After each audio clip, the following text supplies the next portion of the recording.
Blade Runner is one of the most famous films in Hollywood history. While some viewers love it, others jokingly call it Blade Crawler, implying that by the end of its 2-hour runtime, it's easy to doze off. Some attribute the Blade Crawler comment to Harrison Ford, who had a difficult time filming the movie, but he denies it, dismissing it as provocation. Maybe that's because these days, admitting you found Blade Runner too slow is often seen as a sign of low intelligence. In 2017, Blade Runner got a sequel, 35 years after the original hit theaters, and director Denis Villeneuve managed to replicate all the achievements of the first film. Blade Runner 2049 also split audiences and, like Ridley Scott's original, was criticized for its slow pace. Today, let's talk about these films and take a closer look at their box office failures. The production of the first Blade Runner is a classic example of a film made against all odds and sheer determination. According to countless rumors, it was pure luck that no fights actually broke out on set. The main target of everyone's frustration was Ridley Scott. What's interesting is that Ridley Scott initially didn't want to direct Blade Runner. He was planning to work on Dune, which offered a bigger budget and more creative freedom. But production on Dune stalled, and Scott wasn't the type to spend years waiting on a single project. Realizing that Dune wouldn't start filming for another year or two, he changed his mind about Blade Runner, later calling his earlier refusal a brief lapse in judgment. Since having the director of Alien on board was a big deal, no one questioned his sudden change of heart. Once Sir Ridley Scott joined the project, he began rewriting the script. For example, he wanted Harrison Ford's character to shoot Rutger Hauer's character at the end, with every weapon he could find. In that version, all of Hauer's iconic lines would have been lost as he fell from the skyscraper, and Ford would have gone straight to Sean Young's character to shoot her too, just because it would have been cool and unexpected. But the script was rewritten many times before becoming the version we see in the movie. Along the way, Scott fired writer Hampton Fancher and replaced him with David Webb Peoples. Originally, Dustin Hoffman was supposed to play the lead. He liked the script but bombarded Ridley Scott with endless revision ideas. They discussed them for a while, but Scott couldn't stand the delays, and Hoffman left to work on a less notable project. Harrison Ford's casting is often credited to George Lucas and Steven Spielberg. At the time, Ford was already a major star thanks to Star Wars and Indiana Jones, and he wanted a serious, dramatic role to prove he could act.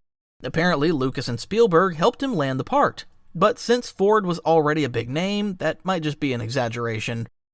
Scott and Ford never really got along. Their arguments on set almost escalated into fights. To make things easier for Ford, Scott decided to cast Sean Young, but things didn't go smoothly with her either, and Ford ended up taking out some of his frustration with Scott on Young, whom he grew to hate even more. Apparently, Ford thought she was a mediocre, no-name actress who didn't belong there. The only one who had it easy was Rutger Hauer. He was cast without any auditions and was even allowed to improvise, something that would have earned anyone else a good scolding. Scott's habit of filming up to 50 takes for each scene eventually made the whole crew hate him. This led to the famous t-shirt war on set. Crew members wore shirts mocking the director, and Scott responded with ones praising the English and belittling the Americans. These problems delayed production, and the film's original budget quickly ran out. The ones hit the hardest were producers Jerry Perenchio and Bud Yorkin, who were responsible for finishing the production. Unlike Warner Brothers, who covered part of the budget, they couldn't simply walk away from the extra expenses. By the way, Philip K. Dick, whose book inspired the film, only saw 20 minutes of Blade Runner. He passed away in March 1982 and never got to see the completed movie. But the 20 minutes he did see, he thought were excellent. However, test audiences who saw the finished film disagreed. They called it boring, confusing, and too dark. As a result, the film was heavily edited and a voiceover was added. According to rumors that surfaced years later, Ford intentionally read the voiceover badly, hoping the producers wouldn't use it, but they did. The $28 million Blade Runner hit theaters in June 1982, right alongside another cult classic, John Carpenter's The Thing. Many attribute Blade Runner's failure to Spielberg's E.T., which came out 2 weeks earlier and dominated the American box office. But that explanation fits The Thing better. For Blade Runner, things were a little different. It debuted at number 2, grossing $6 million in its opening weekend, a solid start for that time. Poltergeist, which opened around the same period, had similar numbers and went on to make $122 million. However, in its second week, Blade Runner dropped sharply, ranking 9th in per-screen earnings. The only film that made even less money from American audiences was The Thing. Many blamed the critics who mocked Blade Runner mercilessly. They joked that the film was made for refrigerators and microwaves, saying those were the only audiences that could truly enjoy it. Some critics even shared the dreams they had while watching the movie. Still, most of them praised its stunning visuals, even if they thought the story was dumb and painfully dull. There's one excuse critics often use to justify their negative reaction. The studio simply couldn't figure out how to advertise the film. In the end, the trailers were just a montage of action scenes, making Blade Runner look like a hardcore action movie.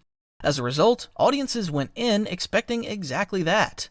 The film made only $27 million in the US and another $14 million worldwide. But $41 million wasn't enough to recoup its $28 million budget, which was huge for that time. Some of the producers ended up broke, and the smaller companies that worked on the movie disappeared without a trace. Everything changed 10 years later. Everyone involved in the film's production was suddenly recognized as major talent, and the movie was celebrated as a masterpiece of extraordinary power. Store shelves began filling up with various extended and director's cuts, each one immediately called the best and ultimate version. The latest edition, the final cut, came out in 2007. The film's cult status kept producers restless for years. All the buzz around it suggested that a sequel could become a hit. And since Blade Runner was so well known, it's no surprise they hoped the sequel would be just as successful at the box office. The first attempts to get a second Blade Runner may date back to the 2000s. Ridley Scott, who by then had founded his own production company and gained a reputation as an eccentric but often commercially successful director, wanted to return to the director's chair. But time passed, the script kept changing, and production never seemed to move forward. Interestingly, the sequel was once planned to take place in Russia. Instead of rain, it would constantly snow, giving the film a new look and avoiding a repeat of the original's visual style. But with each new rewrite, Scott and the writers came up with fresh ideas, and the snowy Moscow concept was eventually abandoned. This wave of creative ideas finally came to an end in 2015, when director Denis Villeneuve, known for Prisoners and Sicario, joined the project. Villeneuve said that he had turned down many sequels during his career, but Blade Runner had always been one of his favorite films, so he simply couldn't say no. After praising the new script as possibly the best he'd ever read, Villeneuve and Harrison Ford quickly moved ahead with production.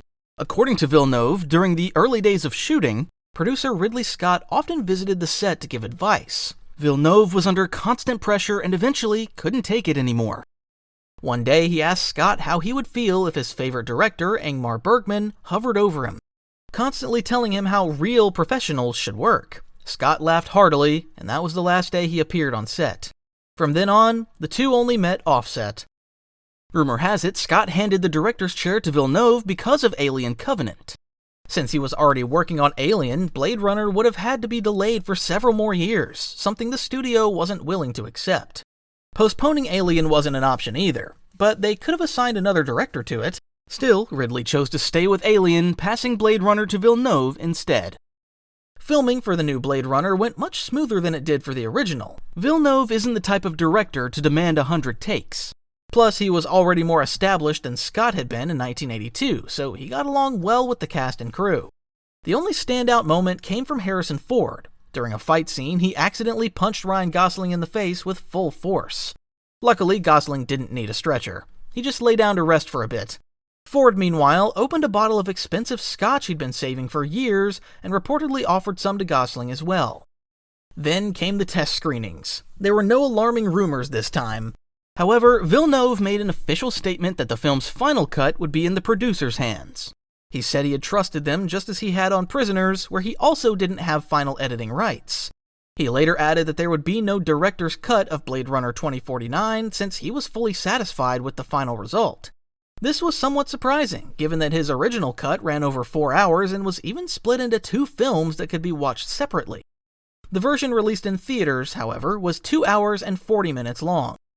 Interestingly, Ridley Scott's first cut of the original Blade Runner in 1982 also ran for 4 hours. He said he'd felt inspired and instantly developed a sincere appreciation for his own talent. But unfortunately, he couldn't fully understand what he had filmed, so he personally shortened the runtime. Perhaps something similar happened this time. When Blade Runner 2049 hit theaters, there was much debate about its production budget. Figures range from $175 to $190 million before it was officially confirmed to be $150 million. Most importantly, the film received an R rating. Many believe this contributed to its poor box office performance, though the creators wanted to stay true to the rating of the 1982 original. Blade Runner 2049 premiered in October 2017 and opened at number 1 in the US, outgrossing My Little Pony.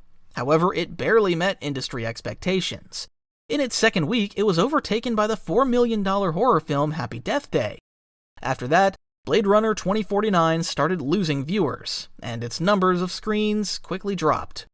With a $150 million budget, the film grossed $259 million worldwide. Since the cost was shared among several studios, none of them suffered significant losses. Critics this time were delighted with what they saw. The film's underperformance is usually blamed on several factors. Many believe the producers overestimated the box office potential of Ridley Scott's original. The budget for the sequel was simply too high for an R-rated movie. Ridley Scott himself believes the film failed because it was too long. He said it should have been 30 minutes shorter, and admitted that was his fault, since it was obvious from the script how long it would be, yet he didn't suggest any changes. Director Denis Villeneuve later said he knew he was making the most expensive art house film in history, and that it was doomed to fail commercially. He also blamed the excessive secrecy around the project, which caused the marketing campaign to miss the general audience and reach only fans of the original. That explanation makes sense. The movie was supposed to premiere at several major festivals, like Venice, but was pulled each time at the last moment. Officially, this was done to keep the plot a secret for as long as possible, something that would have been impossible after a festival screening. Of course, there are other explanations too, like the overly long runtime, which audiences would have noticed immediately if the film had premiered at Venice or Toronto. All of these reasons are arguably valid. Had the budget been reduced by $50 million and the runtime capped at 2 hours, the film might have performed much better. After all, this time there was no heavy competition or unfortunate release timing to blame. Audience scores for Blade Runner 2049 are almost identical to those of the 1982 original. However, those numbers might not tell the whole story. For most moviegoers who just want to sit back and enjoy a film rather than analyze stylistic details, the experience might have felt quite different.